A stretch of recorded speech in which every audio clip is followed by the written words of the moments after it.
In the vast and untamed wilderness of the American frontier, life was harsh and unforgiving. The land stretched endlessly, with rolling prairies, dense forests, and towering mountains that seemed to touch the sky. It was a place where only the strongest survived, where every day brought new challenges and dangers. Into this wild expanse came a group of settlers, men and women alike, driven by dreams of a better life. They were farmers, traders, and families hoping to carve out a future in this uncharted territory. But the promise of prosperity often came at a cost, and for some, that cost was far too high. Among these settlers were several women who had left their homes behind, traveling westward with their husbands, brothers, or fathers. Some were young brides, barely out of their teenage years, while others were mothers with children clinging to their skirts. They had been told stories of fertile lands, endless opportunities, and freedom from the crowded cities they had left behind. But as days turned into weeks and weeks into months, reality began to sink in. The journey was harder than anyone had imagined, and the land they sought to conquer was not as welcoming as they had hoped. The wagons moved slowly across the rugged terrain, creaking under the weight of supplies and belongings. Dust rose in thick clouds, choking the air and stinging their eyes. Rivers had to be crossed, sometimes swollen with rain, threatening to sweep away both people and possessions. Food supplies dwindled faster than expected, forcing rationing that left everyone hungry and irritable. Tempers flared as disagreements broke out over which direction to take or how to divide what little they had left. In the midst of all this chaos, the women worked tirelessly, cooking meals, mending clothes, and tending to the sick and injured. Yet despite their efforts, whispers of discontent began to spread among the group. As resources grew scarcer, cracks began to form within the settlement. Some of the men, desperate to ensure their own survival, started making decisions that favored themselves over others.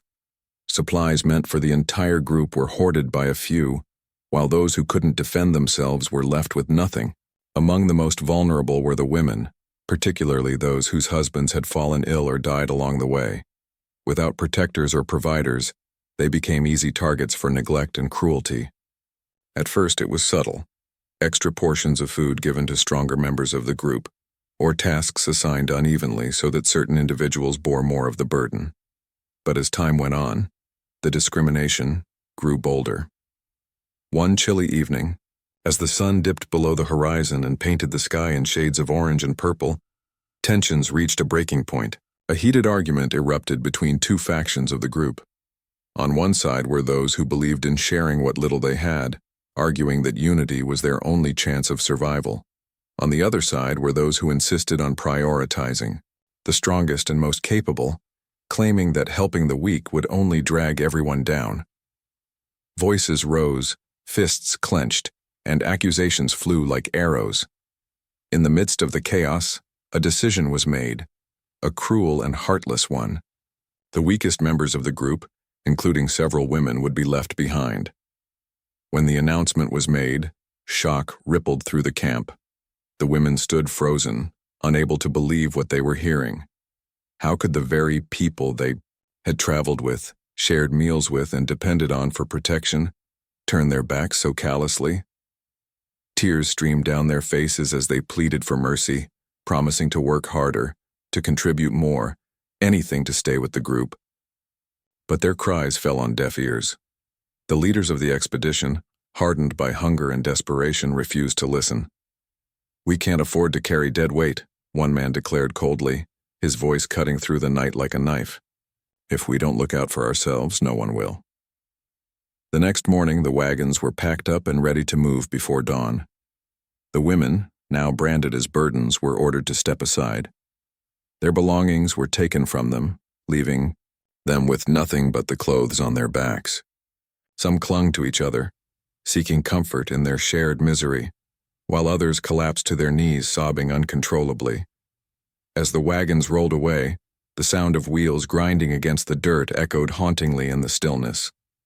The women watched until the last wagon disappeared over the horizon, leaving them stranded in the middle of nowhere. Alone and abandoned, they faced an uncertain future, surrounded by a landscape that offered neither shelter nor solace. For hours, they sat in stunned silence, trying to process what had just happened. The enormity of their situation began to sink in. They had no food, no water, and no means of transportation. The nearest town was miles away, possibly weeks of travel on foot, assuming they even knew the way. Predators roamed freely in this part of the country, and the weather could turn deadly without warning. Each woman wrestled with her own fears, yet there was also a glimmer of determination in their eyes. They had been cast aside, treated as if they were worthless, but they refused to give up. Deep down, they knew that survival would require strength, courage, and cooperation. And so, after a long and painful silence, they gathered together and began to make plans. Their first priority was finding shelter. The nights were bitterly cold, and exposure would kill them faster than starvation. Working together, they scoured the area for anything that could provide cover. A cluster of trees, a rocky outcrop, or perhaps the remnants of an old campsite. Luck was on their side when they stumbled upon a shallow cave tucked into the side of a hill. It wasn't much, but it offered protection from the wind and a place to rest.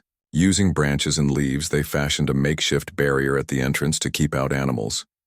Inside, they huddled close, sharing body heat to ward off the chill. Food was their next challenge. With no supplies to rely on, they turned to the land around them. One of the women, a farmer's daughter named Sarah, remembered her father teaching her about edible plants.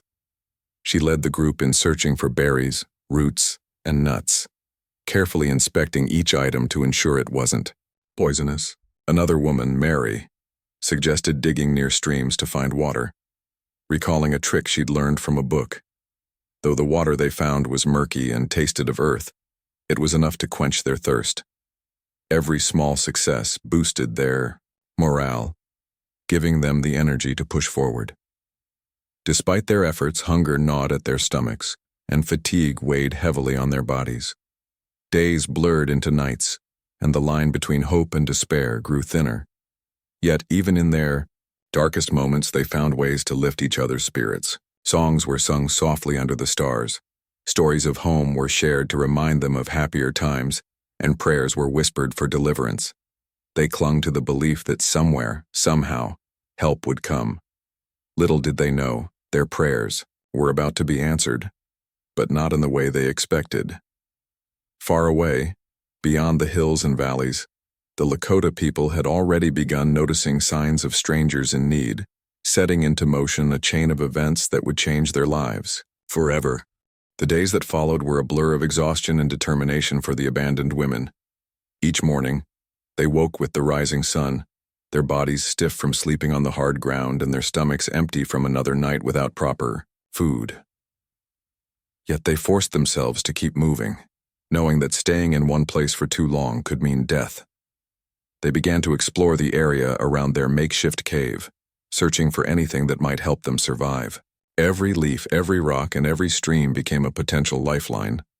Sarah, who had taken on the role of leader among the group, guided them with quiet strength.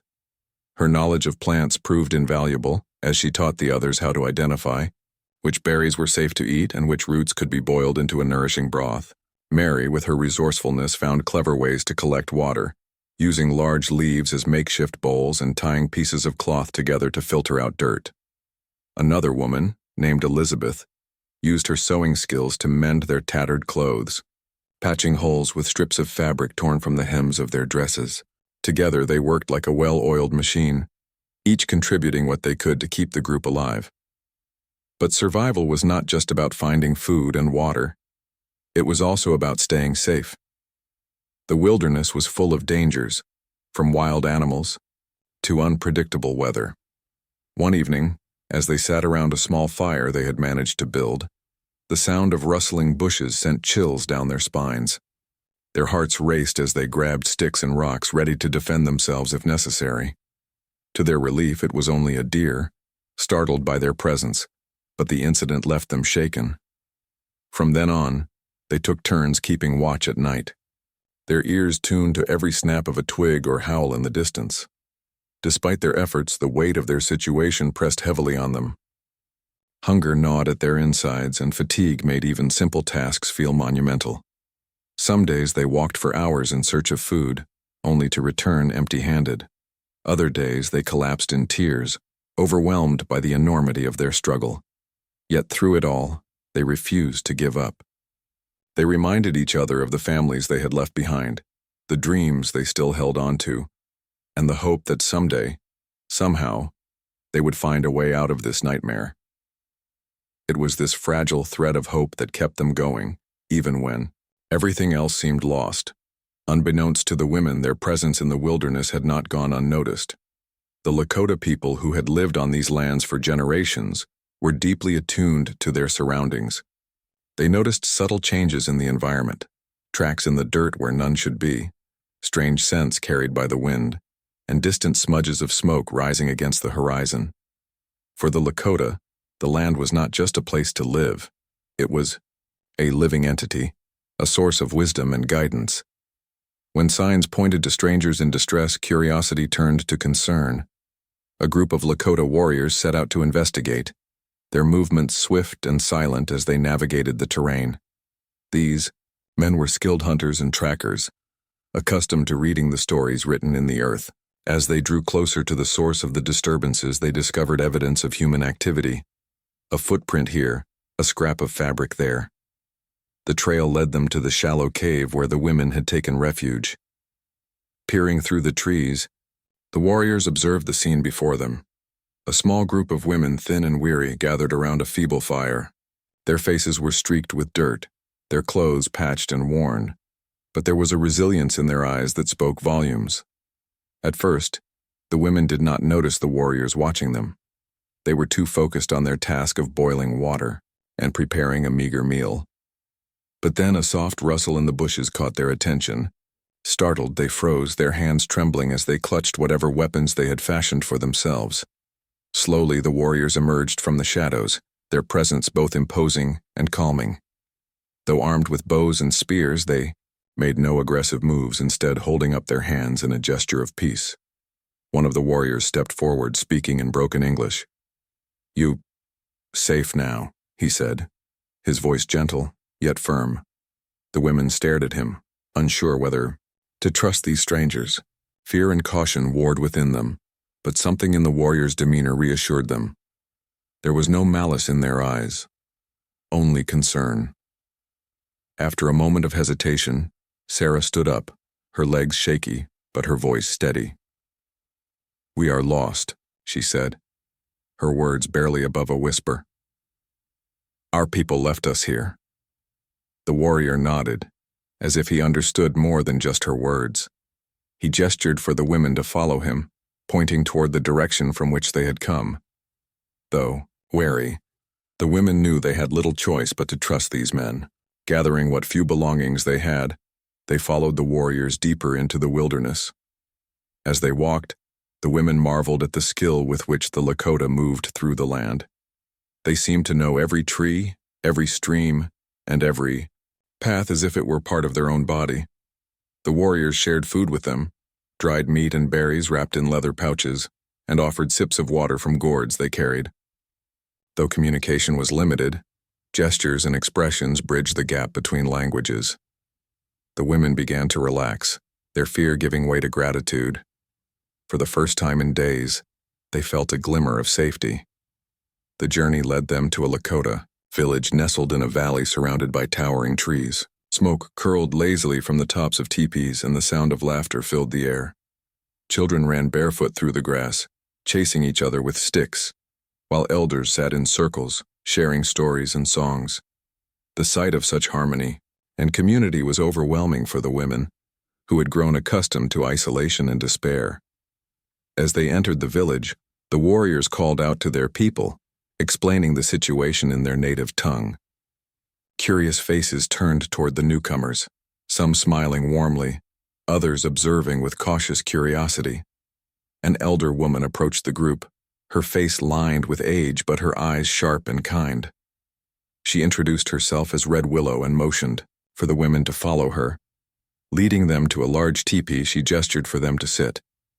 Inside, the air was warm and fragrant with the scent of herbs and smoked meat. Red Willow brought blankets and handed them to the women, wrapping them around their shoulders. Then, with careful hands, she examined their injuries.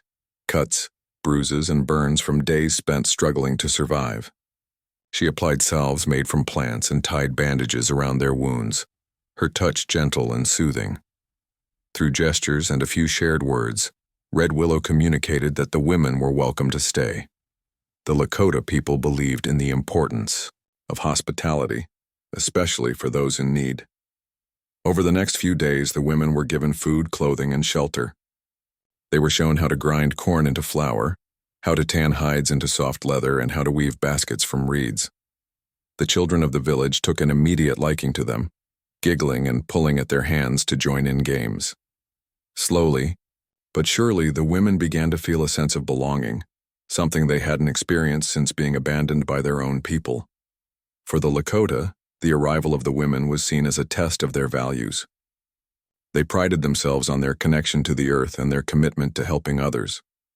By welcoming these strangers into their midst, they demonstrated the strength of their community and their belief in unity.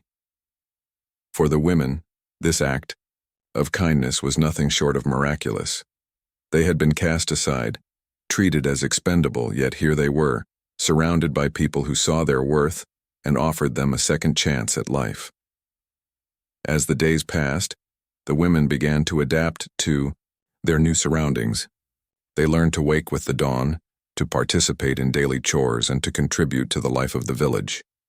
Though they missed their old lives, their homes, their families, the familiarity of their own culture, they found comfort in the simplicity and warmth of Lakota life. And though they couldn't have known it at the time, this encounter would mark the beginning of a transformation, not just for themselves, but for the bond between two vastly different worlds. Life in the Lakota village was a world away from anything the women had ever known.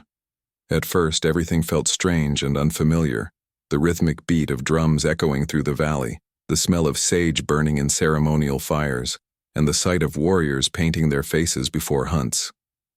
But as days turned into weeks, the women began to notice the beauty in these traditions. They saw how the Lakota lived in harmony with the land, taking only what they needed and giving back in return. This way of life was so different from the greed and selfishness they had witnessed among their own people. The mornings began early, with the sun casting golden light over the teepees and the sound of birdsong filling the air.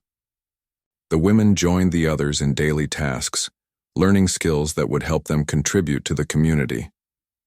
Red Willow, the elder who had taken them under her wing, became their teacher and guide. She showed them how to gather herbs for medicine, pointing out which plants could heal wounds or ease fevers.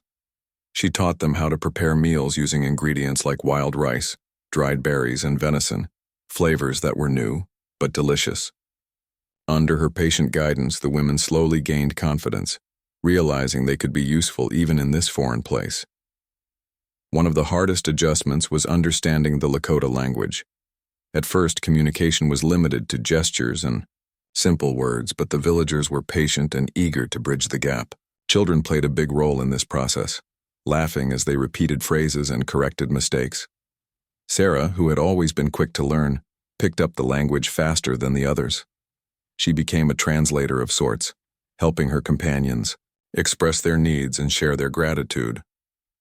This small achievement brought the women closer together, reminding them that they were not alone in this journey.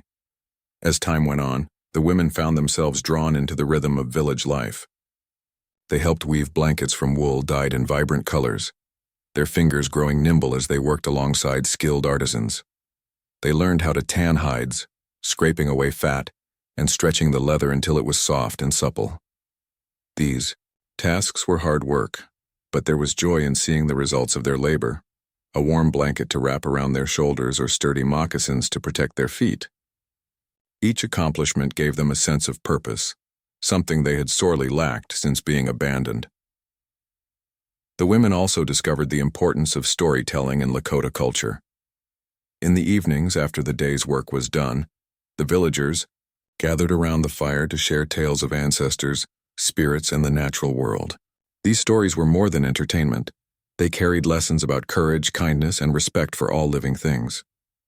The women listened intently, captivated by the vivid imagery and deep wisdom in each tale. Sometimes they shared their own stories recounting memories of their homes and families. Though their pasts were painful, speaking about them aloud helped heal old wounds. The Lakota listened without judgment, offering quiet support and understanding. Despite the warmth and acceptance they received, the women couldn't forget the betrayal they had endured. Nights were often restless, haunted by dreams of wagons, rolling away and voices declaring them worthless. Elizabeth, in particular, struggled with anger and bitterness. She had been left behind by her husband, a man she had trusted with her life, and his abandonment cut deeper than any physical wound. During moments of solitude, she would sit by the river, staring at the water as if searching for answers. It was during one of these quiet moments that a young Lakota girl named Little Bird approached her. Little Bird was no older than 10, with wide eyes full of curiosity and a smile that lit up her face. She carried a wooden flute and offered it to Elizabeth, motioning for her to play. Though hesitant at first, Elizabeth took the instrument and tried to mimic the notes Little Bird demonstrated. The melody was simple but soothing, and soon Elizabeth found herself smiling despite her sadness. Over the following days, Little Bird continued to visit, bringing small gifts like painted stones or feathers. Her innocence and kindness reminded Elizabeth of her own daughter, whom she had left behind in the settlement. Slowly, the ice around Elizabeth's heart began to melt, replaced by a renewed sense of hope. While the women adapted to their new lives, news of their presence spread beyond the village. Traders passing through the area mentioned the story to neighboring tribes, and word eventually reached settlers in distant towns. Some dismissed the tale as mere gossip, while others felt a pang of guilt upon hearing it. Among those who heard, the story was a trader named Thomas, a man who had once been part of the same expedition that had abandoned the women. When he learned what had happened, shame washed over him. He remembered the arguments, the decisions made in haste, and the faces of the women as they begged to stay. Unable to shake the memory, Thomas decided to seek them out, hoping to make amends. Meanwhile, in the village, the bond between the women and the Lakota grew stronger. They were no longer seen as outsiders, but as members of the community. The men included them in hunting parties, teaching them how to track animals and set snares.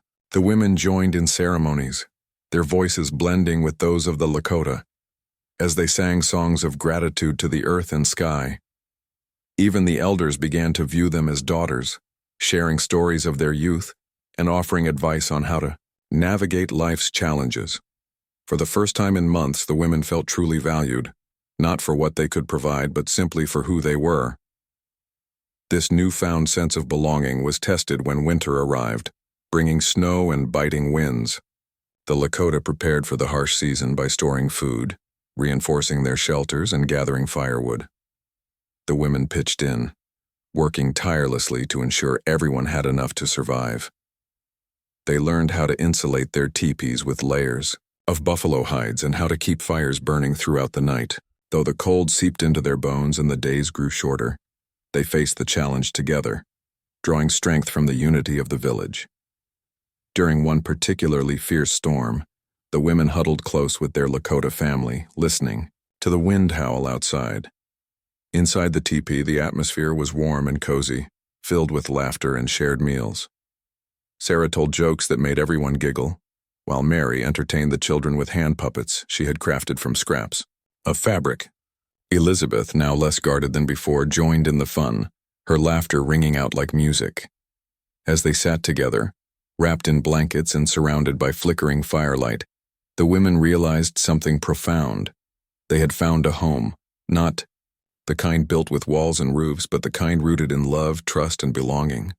Unbeknownst to them, change was on the horizon.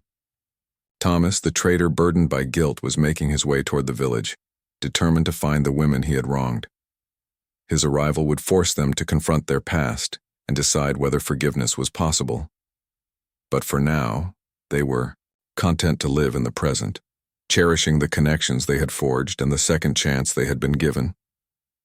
In the heart of the Great Plains, amidst the snow-covered hills and endless skies, their story continued to unfold, a testament to resilience, compassion, and the enduring power of human connection. The arrival of Thomas, the trader burdened by guilt, came on a cold and gray morning. The snow had begun to melt, leaving behind muddy trails that crisscrossed the land. He rode into the village on a tired horse, his face weathered from weeks of travel and his eyes heavy with regret. At first, the Lakota were cautious, watching him from a distance as he dismounted and approached their camp. They knew outsiders could bring trouble, but something about Thomas's demeanor suggested he was not there to harm. His shoulders slumped and his voice trembled when he spoke, asking if anyone had seen a group of women who had been abandoned months ago. When word reached the women that a stranger was looking for them, their hearts raced with a mix of emotions: anger, fear, and curiosity. Sarah, Mary, and Elizabeth exchanged glances, unsure whether they wanted to face this man who might have been part of the group that left them to die. Slowly they made their way to where Thomas stood, flanked by Lakota warriors, who kept a close watch.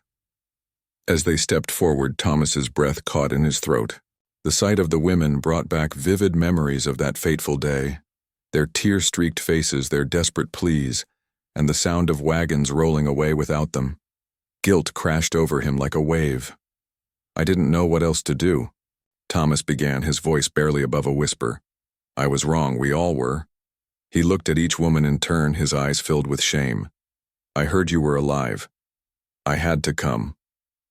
For a long moment, no one spoke. The air was thick with tension, broken only by the crackling of the nearby fire and the distant calls of birds returning for spring. Finally, Sarah stepped forward, her expression unreadable. "Why now?" she asked, her tone sharp, yet controlled. "What makes you think we want anything to do with you?" Thomas lowered his head, unable to meet her gaze. "Nothing excuses what happened," he admitted, "but I couldn't live with myself knowing I did nothing to make it right. I don't expect forgiveness, I just want to help." His words hung in the silence, heavy and raw. The women glanced at one another, unsure how to respond. Part of them wanted to lash out, to unleash the anger and pain they had carried for so long. But another part recognized the sincerity in Thomas's voice, the weight of his remorse. It wasn't an easy thing to confront the people you had wronged, especially after so much time had passed. The Lakota watched the exchange quietly, their presence a reminder of the bond that had formed between the women and their adoptive community. Red Willow, the elder who had taken such care of the women, stepped forward and addressed Thomas. Through gestures and broken English, she made it clear that these women were under her protection now. If he intended harm, he would answer to the entire village. Thomas nodded earnestly, assuring her and the women that his intentions were genuine. He explained that he had brought supplies, food, blankets, tools, and even letters from some of the settlers who had since learned of the women's plight. These letters, though few, contained apologies and promises to make amends.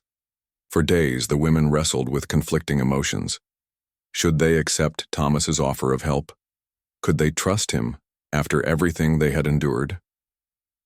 Some argued that taking his supplies would be practical. It would benefit not only them but also the Lakota, who always shared what they had. Others felt that accepting anything from someone tied to their abandonment would feel like betrayal. Elizabeth, still carrying deep scars from her husband's actions, was particularly resistant. "They left us to die," she said bitterly during one heated discussion. "Why should we let them back into our lives now?" But Sarah saw things differently. She believed that holding on to anger would only weigh them down, preventing them from moving forward. "We've been given a second chance here," she told the others. "The Lakota showed us kindness when we needed it most. Maybe it's time we show some too. Not because they deserve it, but because we're stronger than they ever gave us credit for." Her words struck a chord, especially with Mary, who had always been more forgiving by nature. Together, they convinced the group to at least hear Thomas out, to see what he truly had to offer. Over the following days, Thomas worked hard to prove himself. He helped repair damaged teepees, hauled firewood, and joined hunting parties, earning the respect of the Lakota men. He shared stories of his journey, explaining how news of the women's survival had spread and sparked conversations among the settlers. Some, he said, were ashamed of their actions, while others remained indifferent. Still, there were those who wanted to reach out, to rebuild bridges that had been burned. The letters he carried were proof of that desire, however small or belated it might be. One evening, as the sun dipped below the horizon, the women gathered around a fire to read the letters aloud. Each message was different, some heartfelt, others awkward, but all carried a similar theme: regret and a longing for reconciliation. One letter, written by a young girl, stood out. She described how her mother had cried upon hearing about the women's abandonment, vowing never to let greed cloud her judgment again. Another came from a farmer who offered land and resources if the women chose to return. As they listened, tears streamed down their faces, not from sadness but from the realization that their story had touched hearts far beyond the plains. Despite the emotional impact of the letters, the women knew they faced a difficult decision. Did they want to rejoin the world they had been cast out of, or did they prefer to stay with the Lakota, who had shown them unconditional love and acceptance? For many, the choice was clear. Life in the village had taught them lessons they could never unlearn, about community, resilience, and living in harmony with the earth. Returning to the settlers' way of life, with its greed and division, felt unimaginable. Yet they also understood that staying meant cutting ties with parts of their past, the families, friends, and homes they had left behind. In the end, they decided to take a middle path. They accepted Thomas's supplies, using them to strengthen both their own lives and the village's resources. They wrote responses to the letters, thanking those who had reached out and explaining their decision to remain with the Lakota. Their words were firm but kind, emphasizing that they had found a new family and a new purpose. They invited the settlers to visit someday, not as conquerors or exploiters, but as equals willing to learn from the Lakota's way of life. It was a bold move, one that challenged the boundaries between two worlds. As spring turned to summer, the village thrived. The women continued to contribute in meaningful ways, teaching the Lakota skills they had brought from their old lives, such as sewing techniques and farming methods. In return, they absorbed more of the Lakota's traditions, learning ceremonies, songs, and dances that celebrated the cycles of nature. Their connection to the land deepened, and so did their bond with the people who had saved them. Even Thomas, who stayed for several weeks to assist however he could, marveled at the transformation he witnessed. The women who had once been broken and abandoned now radiated strength and confidence.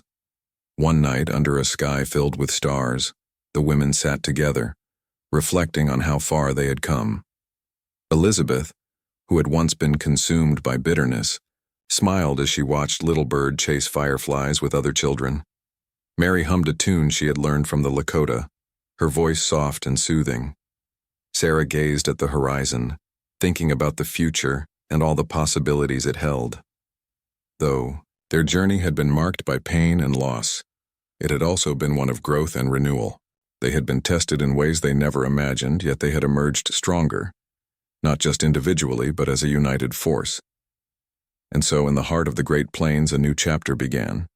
The women's story became a legend, passed down through generations as a testament to the power of compassion, forgiveness, and human resilience.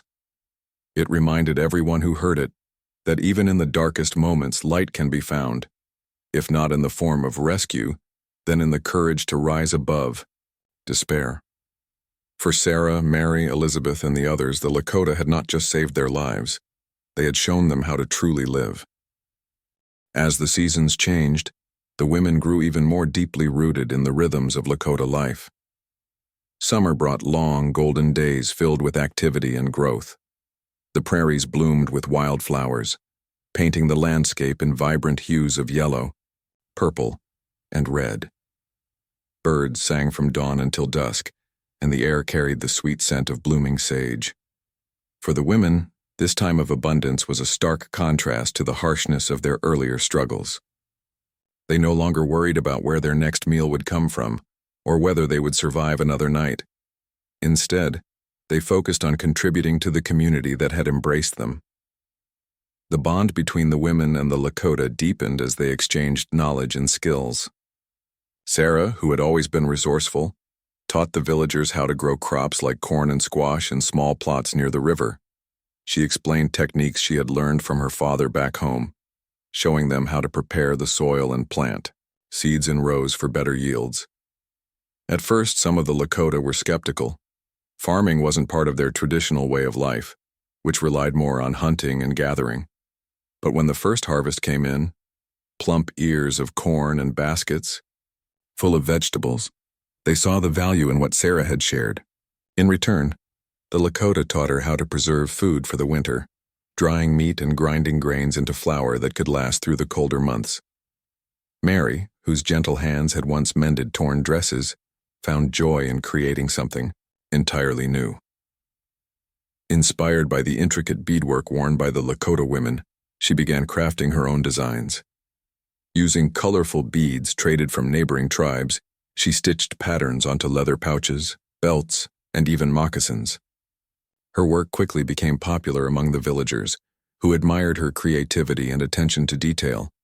Mary often worked alongside Red Willow, the elder woman who had taken such care of them when they first arrived.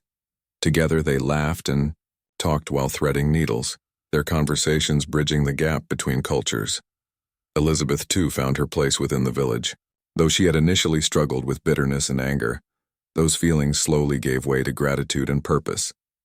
She took charge of storytelling sessions, sharing tales from her childhood with the children of the village. These stories, filled with lessons about kindness, courage, and hope, captivated young minds and sparked imaginations. Over time, Elizabeth also began incorporating Lakota legends into her repertoire, blending the two traditions in a way that honored both worlds. Her ability to weave these narratives together earned her respect not only from the children, but also from the elders, who saw her as someone preserving the spirit of unity. Life in the village wasn't without its challenges, however.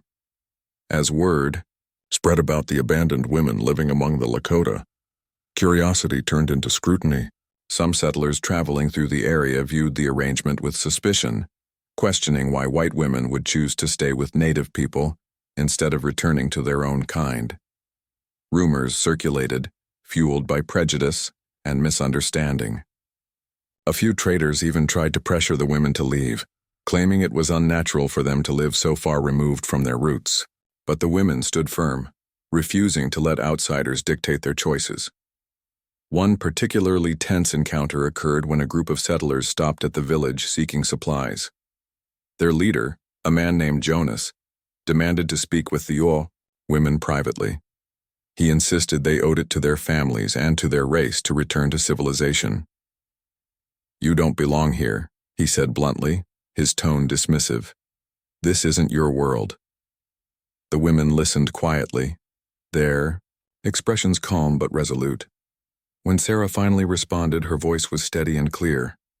"We belong wherever we're treated with respect and love," she said, "and that's exactly what we've found here." Jonas scoffed at her answer, calling it foolish and naive. But before he could argue further, one of the Lakota warriors stepped forward, his presence commanding yet peaceful. Without saying a word, he placed a hand on Sarah's shoulder, signaling his support. The message was clear. These women were under the protection of the Lakota, and any attempt to harm or coerce them would not be tolerated. Jonas reluctantly backed down, though his scowl lingered as he and his men left the village.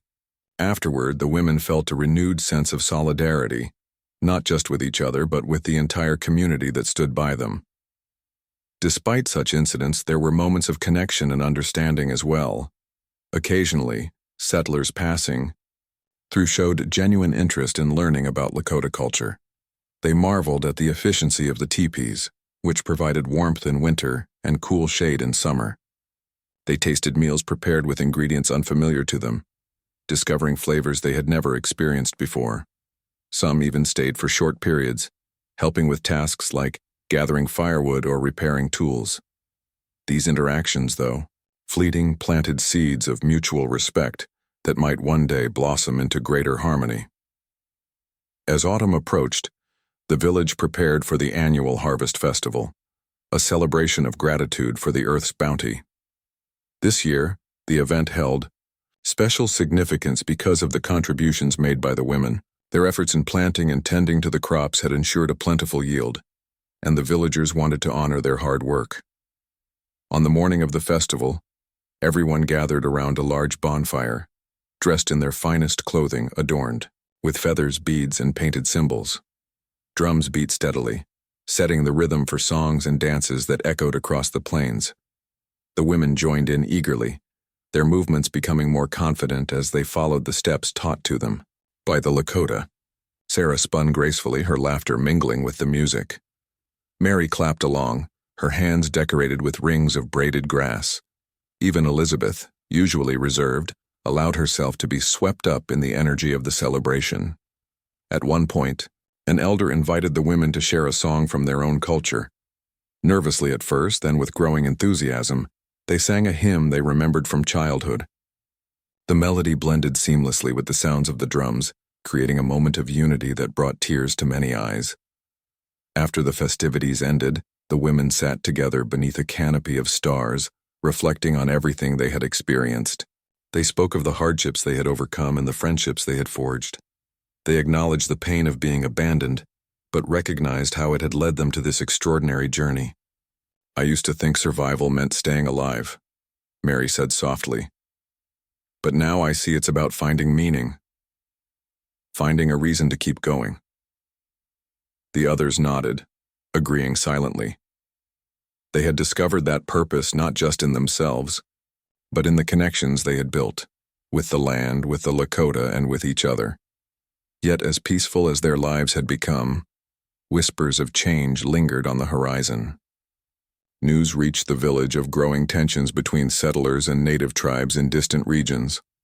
Encroachment on sacred lands, broken treaties, and acts of violence threatened to disrupt the fragile balance that existed in places like this. The Lakota elders spoke gravely about the need to remain vigilant, reminding everyone that peace was precious but often precarious.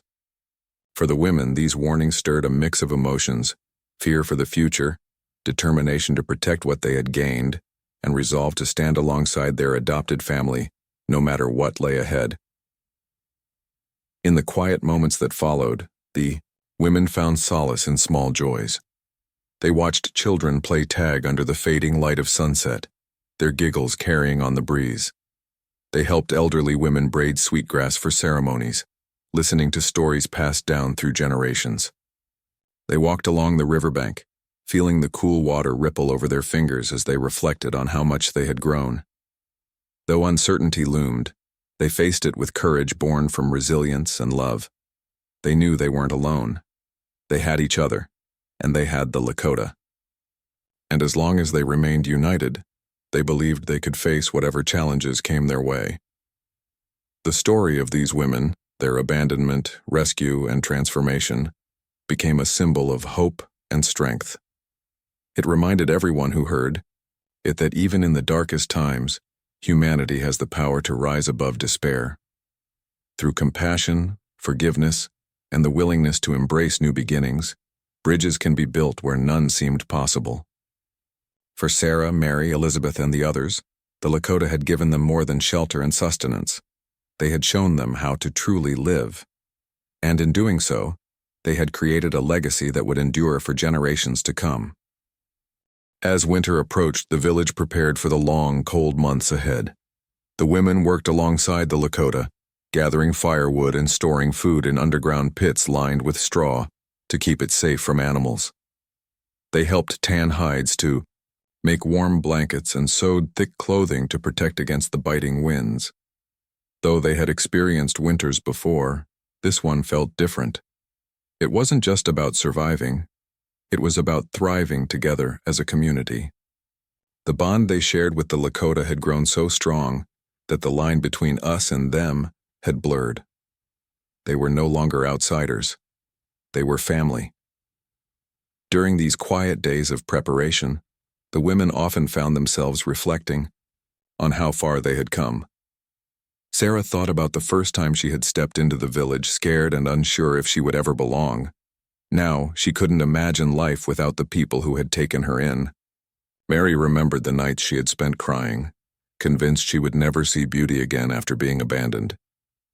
Yet here she was, surrounded by laughter, song, and the warmth of friendship. Even Elizabeth, who had carried bitterness like a heavy stone, now felt lighter. She realized forgiveness wasn't just for others, it was also for herself. One evening, as snow began to fall softly over the plains, the women gathered inside a large teepee with red willow and several elders. The air was filled with the smell of roasted meat and pine smoke, and the flickering firelight cast dancing shadows on the walls. Red Willow spoke quietly, her voice carrying the weight of wisdom earned through years of experience. She reminded everyone that winter was a time not only for rest, but also for reflection. "The earth sleeps," she said, "but it does not forget. When spring comes, it wakes stronger than before." Her words resonated deeply with the women who saw their own journey mirrored in the cycles of nature. As the snow deepened, life in the village slowed down. Days became shorter, and nights stretched long, offering plenty of time for storytelling and sharing memories. The women took turns recounting tales from their past, their childhoods, their dreams, and the hardships that had shaped them. They spoke honestly, knowing they were among friends who would listen without judgment. In return, the Lakota shared stories of their ancestors, teaching the women about the spirits of the land, the sky, and the animals. These legends painted a picture of a world where everything was connected, where every action mattered. The women absorbed these lessons, feeling more grounded than ever. Despite the peace within the village, trouble brewed beyond its borders. Settlers continued to push westward, driven by greed and the promise of riches. Conflicts erupted between tribes and newcomers, fueled by broken promises and misunderstandings. News of skirmishes reached the village, bringing unease. The Lakota warriors held meetings to discuss how best to protect their people, while the women worried about what might happen if violence came too close. They knew they couldn't fight, but they could prepare, and they did. They learned how to use bows and knives, not out of aggression, but as a means of defense. They practiced moving quickly and quietly, skills that might save lives if danger arrived. One frosty morning, a group of settlers appeared at the edge of the village. Unlike those who had passed through before, these men looked worn and desperate. Their clothes were patched and dirty, and their faces bore the marks of hunger and exhaustion. They asked for shelter, explaining that they had been caught in a blizzard and lost their way. The Lakota debated whether to help them, knowing that strangers could pose risks. But ultimately, compassion won out. The villagers welcomed the settlers, offering food, warmth, and guidance back to safer territory once the storm passed. During their stay, the women acted as mediators, helping bridge the gap between the Lakota and the settlers. They translated words, explained customs, and encouraged mutual respect. At first, tensions ran high, misunderstandings flared, and tempers occasionally boiled over. But slowly, trust began to form. The settlers marveled at the generosity of the Lakota, who shared what little they had despite their own struggles. In turn, the Lakota saw glimpses of humanity in the settlers, reminding them that not all outsiders were enemies. By the time the snow melted enough for travel, the settlers left with gratitude in their hearts, and perhaps a newfound understanding of the people they had once dismissed. Spring arrived with a burst of life, melting away the remnants of winter. Streams swelled with fresh water, and fields awakened with green shoots pushing through the soil. The village celebrated the return of warmth with ceremonies honoring the earth and its gifts. The women played central roles in these rituals, having fully embraced the traditions of their adopted home. They danced barefoot in the grass, their laughter mingling with the songs of birds returning from migration. For the first time in years, they felt truly free, not bound by the expectations of others or the pain of their past, but freedom came with responsibility. The women understood that their presence in the village carried meaning beyond their personal survival. They represented a bridge between two worlds, proof that cooperation and understanding were possible. They began reaching out to nearby settlements, inviting traders and farmers to visit and learn about Lakota culture. Some accepted the invitation, curious about the stories they had heard. Others refused, clinging to fear and prejudice. Still, the women persisted, believing that change started with small steps. One day, a trader named Samuel arrived with goods to exchange. Unlike many of his peers, he came with humility and an open mind. He listened intently as the women explained how the Lakota lived in harmony with the land, taking only what they needed and giving back in return. He watched as children played games designed to teach patience and teamwork rather than competition. He observed hunters thanking the spirits of animals after a successful kill, showing gratitude for the sacrifice made to sustain life. By the time Samuel left, he carried more than trade goods. He carried a new perspective. Word of the village's openness spread, drawing visitors who sought connection rather than conquest. Artists sketched scenes of daily life, capturing moments of joy and resilience. Writers recorded stories told by the elders, preserving them for future generations. Teachers brought students to learn about sustainable practices and the importance of respecting nature. Slowly but surely, the village became a symbol of hope, a place where differences were celebrated rather than feared. For the women, this transformation was bittersweet. On one hand, they were proud to have played a role in fostering understanding. On the other hand, they worried about what increased attention might bring. Would curiosity turn to exploitation? Would kindness be met with betrayal? Only time would tell. But they resolved to remain steadfast, standing shoulder to shoulder with the Lakota no matter what challenges arose. Years passed, and the women grew older, their hair streaked with gray and their hands marked by years of hard work. Yet their spirits remained youthful, buoyed by the love and support of their community. They became storytellers themselves, passing down their experiences to younger generations. They taught children about the importance of resilience, compassion, and unity. They reminded them that even in the darkest times, light could be found, in the kindness of strangers, in the strength of family, and in the power of hope. Their story became legend, whispered around campfires and written in books read by people, far and wide.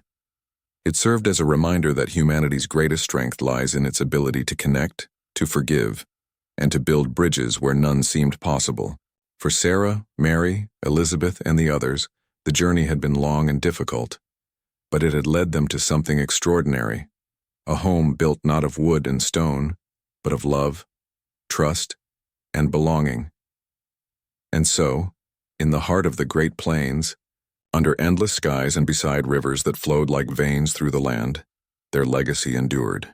It was a testament to the enduring power of the human spirit, a story of abandonment turned into redemption, of despair transformed into hope, and of strangers becoming family.